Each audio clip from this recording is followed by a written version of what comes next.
Deshodena TV pona koyoka bansango sango ya mboka ye basango ya Afrika ye basango ya Europa ye basango ya mokili mobimba Deshodena TV pona koyoka bansango basango ya mboka ye basango ya Afrika ye basango ya Europa ye basango ya mokili mobimba. Bonjour, bonsoir, Balandi, nyon soit des shows Denar TV. Merci Nabao Balandi des shows Denar TV. Soko Talingamba Alboso, n'hésitez pas à s'abonner sur notre chaîne des shows Denar TV au la réalité. Toyena sije moko maman nabiso abenga na des shows Denar TV. Maman lobi des shows tuna mibali ba kima kabana na bango pona nini. Tuna mibali ba sundola kabasi na zemi pona nini. Toza wana. Pourquoi tolobi bongo zala branché toleki na détail. Maman nabiso abenga na des shows Denar TV. Maman lobi des shows nga pe na problème na nga tia na chaîne na yo. Yebisa ba maman surtout plus ba kebisa ba ndeko na biso ya basi ba étudiante. Toza wana. Maman soko za na mwa anu akendaka na nzela lycée, oza na mwa anu aza na université et kozala bien oyoka obenda mwana matoi. Soki ye moko pa alandaka des shows Denar TV. Bengai avanda ayoka nini des shows Denar TV alingi aloba. Maman lobi boy. Des shows ngata on aye poto na ba 2013 na yaki poto na cadre ya kotanga. Nazaki déjà na mwambula moko ya likolo mais ba kitisaki nga mbula na cadre ya kobwaka pe ngunda comme mineur pona zwa chance ya kotanga mingi na poto. Maman bwaka kingunda akiti age na eloko ya mineur bazwa ki na famille d'accueil moko abandai ko vivre. Nanzela ya classe, voilà pourquoi na lobi maman soki mwana kendaka nzela classe, lycée, université, ayoka nga eloni tengtolo bana problème andeko na biso mwasi bobenda bana bino matoi. Maman na biso lobi des shows na bandai kotanga na ekokutana na étudiant moko ya congolais, étudiant na ekolinganga. Babandi ko vivre na étudiant wana. Étudiant wana na matoi na ebisake kake yo penda soki olinginga mingi na kolinga penda un jour obotelanga mwana mais plus soko obotelinga mwana mobali ekosalanga bien na kosalelo penda nyonso oyo kolinga na vie. On est là. Mama kebisaka mwana na ona nzela classe akoki kokutana na baninga ya nzela classe akoki kokutana na ba escroc ya ba étudiant ya boye bakoki kobebisa pe vie ya mwana na yo. Voilà pourquoi na lobi tika mwana alanda de show Denar TV pour ba émission oeza très bien pour na mabota na biso. Balingani na étudiant ba vivre na bazo vivre na étudiant. Mama eko koma na zemi. Tant mama eko koma na zemi, ayebisi étudiant wana congolais bando vivre na ekenga na komi na zemi. Étudiant lobi problème ezate loko komi na zemi na kolingana kutana na famille na yo na sala présentation po ba yebanga pa na bino mais nga naza témoin de Jéhovah pa na biso bakenda na makambo malembe. Yebisa famille na bino na zoya kobimela yo fiancé. Mwana mwasi ayebisi pe famille na ye bazalaki côté Paris abengi bango a expliquer bango problème aza nango ndenge na zao. Na vivre na étudiant moko ndeko na biso congolais mais na minute on aza déjà na retard. Mais andimi alobi azoya kobimelanga fiancé. Famille pe bavandi babi oui problème ezate tozo zelaye. Maman lobi des choses na komi na zemi komi na 1 mois. Na komi na zemi komi na 3 mois et na komi na zemi komi na 2 mois na komi na zemi komi na 3 mois kokoma ka zemi tango ye kokoma na 3 mois mobali ya baluki mobali ya wangani zemi mobali ya wangani mwana abi zemi wana eza ya ngate po tito bando vivre na ndo mono zo bimana mindele tala côté biso tozaka toujours na ba problème. Tandis que mwana mobali apesaki mwana mwasi ba promesse mwasi ayebisi na début na komi na zemi andimi alobi même que soko botelinga mwana mobali na kosalelo ba merveille ya vie okozala gâté na ko supporter yo à 100%. Maman lobi des choses na ke même na échographie après 3 mois nazana mwana mobali na libumu mais mobali awangani mwana côté bayambanga na famille d'accueil comme mineur dossier ekufi mwana mobali o abebisaki dossier nanga dossier ki mineur na poto esali nini ekufi po na poto soko za mineur bache yo zemi dossier sili ba bengani yo dossier no annulé. Maman lobi des choses dossier nanga ezalaki annulé. Papa oyo garçon oyo congolais étudiant oyo abebisaki fi nanga babengani nga famille d'accueil pe bazalaki nanga basundoli nga na souffrir des choses na souffrir tina niveau comment na degré na bota mais vignon son asali na souffrance wana nazali nango na zemi mbongo ezo uta lisusu pa pauvre papa nanga heureusement que papa nanga zaki na mwa ba moyen na ye mbongo ezo uta lisusu kaka papa nanga na Kinshasa nde bandai koya ponga na vivre na poto papa nanga na Kinshasa ye ko bimisa $2000 na ba moment wana po basa nini ba déclarer zemi wana oyebi ndenge to sala yango na poto fungola ba dossier nyonso te mindele pe bakoma koyoka lingala moko masolo na biso to bomara mwa ba mot français pona ko éviter pe ba secret bimate $2000 euti Kinshasa basali nango masolo pona mwana na banzo comprendre basali masolo pona mwana po mama na ye azwa mukanda na sima mwana tant que parent française 2000 ba déclarer mwana na maternité $2000 tango euti Kinshasa basali nango ba démarche tout ba ko déclarer mwana na maternité po mama lobi azwa mukanda tant que parent française mwana mobali okolo zemi bayaka na maternité ye na papa na ye bayaka kotala mwana po ba déclarer mwana mama lobi yo ko déclarer mwana na maternité po asi abotami depuis yo wangani zemi na 3 mois tina ndenge mwana botami olobake lokote o supportanga te apesa même pas un franc pour na mwana botami étudiant papa au congolais aye mbangu na maternité pour aya ko déclarer mwana mais ezaki déjà trop tard pour famille moi si na Kinshasa batindaki $2000 o basalaki nango ba démarche ba déclaraki mwana na kombo mutu mususu mama lobi boye desho lelo ndenge nazala na bundani na vie na nganga moko pasi na nganga moko na mwana siko akomi na 5 ans mama tango mwana eko koma na 5 ans ba régulariser mama ba pesi ye mukanda mama akoma ko bunda vie na ye mama akomi ko sala mama bundi ba pesi mama ndaku mama akomi ko vivre ye na mwana na ye lelo papa wana akomi ko luka alanda mama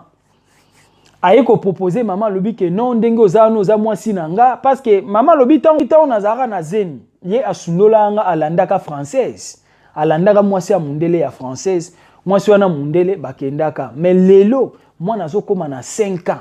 mobali azongeli ye ke non oza mwasi nanga omoni française wana nga na ye simbate yo oza mwasi obotelinga mwana vraiment nalingi na ya nazwa comment dirais-je na sala déclaration à mwana nanga to pesa ye kombo nanga to vivre na yo ensemble yaya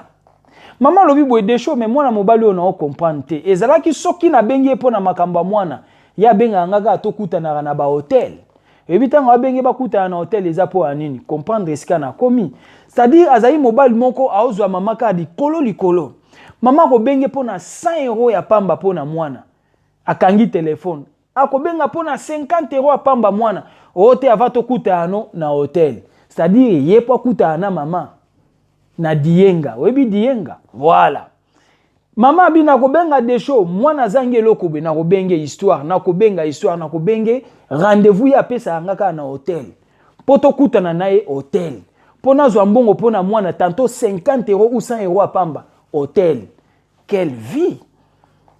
vie mais mama lobi nzamba ye ko salisa lelo ba pesinga mukanda nanga na komi na ndako nazo vivre na mwana nanga mobali azongeli ye ke ba bongisa a déclarer mwana bazongisa kombo ya mwana na kombo na ye c'est-à-dire balongola kombo o mwana za nango bachasko kombo ya papa na ye propre mama lobi desho mutukuto a déclarer nga na mukanda ya mwana muto ayiki ko sa kutu déclaration ya zemi nanga muta déclarer mwana ngai lelo akoma ina ba problème pona ndenga asambaka pona mwana wana ndenga déclarer ki mwana lelo tozonga na préfecture po ba ke longola kombo mwana na bacha kombo papa na ye est-ce que muto asaisa nga na mukanda na ko sunga ye to na lingi na détruire pe muto wana est-ce que muto asalisa nga na mukanda o ayaki ko déclarer mwana nga akozwanga ndenge nini ekosuka pe ndenge nini po yekuta sambaki po na mwana oyo dossier ngai kota neti mwa mobulu mais elekaki bien nga na zwi mukanda ye lelo aya lobi to longola kombo papa wana po bacha kombo na ye est-ce que wona eza pona bebisa kolo pona bebisa mukanda mutasungaki nga na déclaration to pona sunga muto asunga nga na déclaration mais isali mawa pasi na soni mama lobi desho akomi kosenga lobi na pese fungola moko andaku naza kaka mwasi na ye naza mama mwana na ye mwana wana eza ya ye akomi prêt tokende osala ba déclaration na la mairie po atia kombo na ye na nzoto mwana na ye esali mawa pasi na soni yango toyenga totuna boye bowanga na kabana po na nini siko pourquoi bozonga ata bomoni vie ya mwasi ekomi bien nde oluki ozonga juste pour l'intérêt yango toyengi totuna biso à part intérêt toki kolingana na bolingwa solo te c'est ça aussi la question. C'est ça la question. Maman lobi des choses na minute au moins na 5 ans papa oya komi kozongela nga po na komi na ndako na koma kosala azo senga nga bina zong sele fungola moko abanda koya na ndako to sala ba déclaration ya mwana yo oki kolobani na problème à maman tokolinga batamaele toujours nde to ok nango pesa conseil na des choses de Nar TV et ko sala bien voilà oh maman na biso alingaka tuna yango wana voilà oh maman na biso alingi bo pesa e conseil asala nini a accepter to aboya a continuer vie na ndenge ezalaki par contre maman na biso alobi boye na benga maman na nga na Kinshasa na expliquer maman na Kinshasa a epsi maman papa mwana akomi koluka alandanga lisusu maman na ye na Kinshasa ebisi boye soki yo zongani na mobali wana bosana nga na vie na yo ngana otoza lisusu maman na mwana te équation eza wana est-ce que kikozala vraiment na importance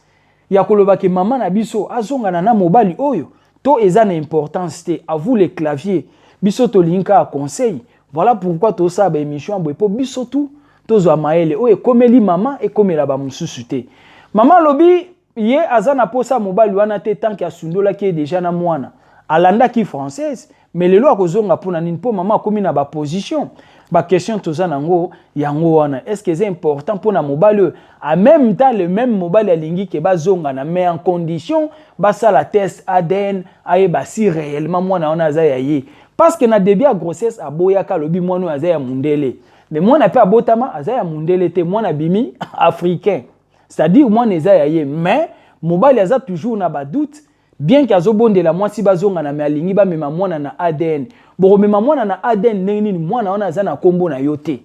mwana aza na kombo ya muta déclaraka zemi muta déclaraka mwana wana azali mama lobi so ito bito kendo sala ba dossier wana nyoso mo nteke to kobebisa papier ya muto ya déclaraki mwana c'est-à-dire dossier eza vraiment makasi yo pesa biso conseil na des choses de Nar TV maman asala nini par rapport ya ba poignos onga na pesio et là on y biso tenga to baksa na suka ya ona obaki mama linga olandanga po o comprendre loko moka muke et cause l'important pour na bana biso abasi o ba okola na bamboka libanda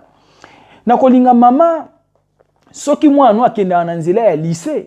soki mwana akenda na nzela ba campus etchetcheri ndenge boyebi il faut faire attention il faut toyebisaka bana na biso vie ndenge ezali eza na batu mingi bazobebisa ba vie ya bana biso abasi na banzela classe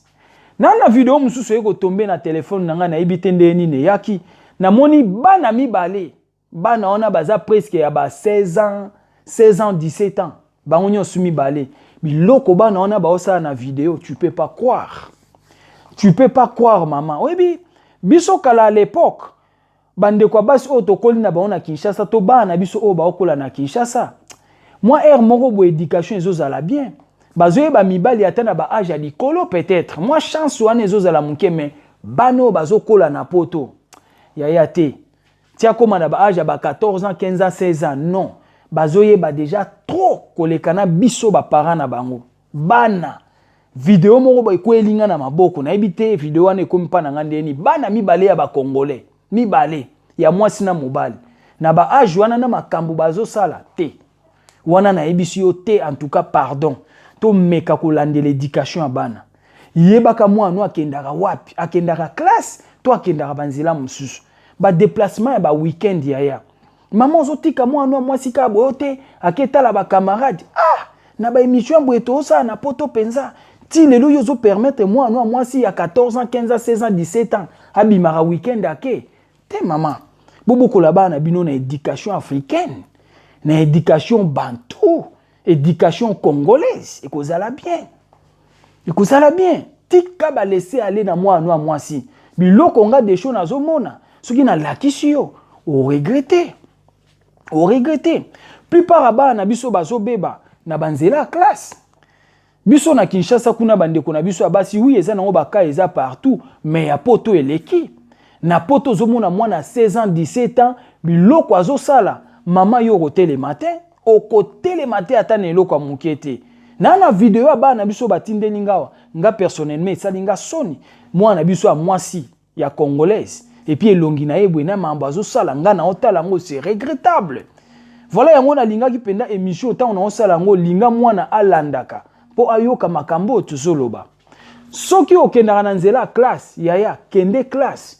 ko kende kotia mato ino na ba promesse lokuta te oyoki kotende ko mwasi auti kosuka ayaki kotanga azaki comme mineur mobali abebiseli ye nani ki mineur na ye dossier kufi mobali alobaki ke non so ozwi zemi obotelinga mwana mwasi na kozwa yo en charge azwi en charge te na kobala yo depuis alakaki akoya na famille ya mwasi atikala pe koya te mwana botami awanga na mwana via mame kobebaka be mama lobi na yaka classe mais classe ebebaki mais na suka forçaki kotanga après kobota atangaki mwa muke mbongo parent na ya bandai kotinda na Kinshasa a profitaki atangi azui mwa ba diplôme na ye o esengelaki azwa selon ndenge yaki kotanga na poto. Ça veut dire papa mama vandisaka mwana na ndako bana biso abasi bokeba na ba promesse lokuta ba okepesa bino na banzela ba lycée na banzela ba université ba escroc baza ebele ba escroc baza partout. Même mundele, même mundibo, même congolais yemoko escroc. Yaya soko kendaka classe, kende classe, tout ça papa na maman ekosala bien. Voilà autre ngai to loba yangwana, pesa biso ba commentaire na sur clavier ekosala bien, toleki na annonce. Tozana annonce na biso, car ndenge to ke na ngona des shows Denar TV, lelo annonce ekozala mingi te. Nazana annonce na biso, tozana maman na biso 33 ans d'âge, maman zana 33 ans d'âge, maman zoluka mobali ya bien, maman za awa na France, alingi mobali moko ya bien, mobali azala un peu ngambe, mobali azala na kabosh, alobi mobali kozala mobali amelaka bangi te, soko melaka bangi kobenga te po critère na yo awa eza te, même awa na des shows Denar TV kobenga pete po tokozala na posa na ote. Voilà. Maman na biso mususu aza mère d'un enfant 37 ans d'âge. Maman azana besoin mobali ya bien bakumbela naye. Maman azana Londres. Maman lingi mobali azala vraiment élancé pour maman na biso aza mbinga maman azenga mbez. Alingi mobali 43-48 ans d'âge soko ze intéressé benga des shows Denar TV et ko sala bien tozana maman na biso mususu 48 ans d'âge. Maman azana Paris. Maman lingi mobali ya bien responsable. Maman alobi mobali azala sans intérêt. Maman obi mobali azala mobali a bien koyela intérêt te po soko yeli intérêt et ça la bien te maman lingi mobali a 50 ans 60 ans d'âge soko ze intéressé benga des shows Denar TV et ko ça la bien nazana maman na biso mususu maman azana 40 ans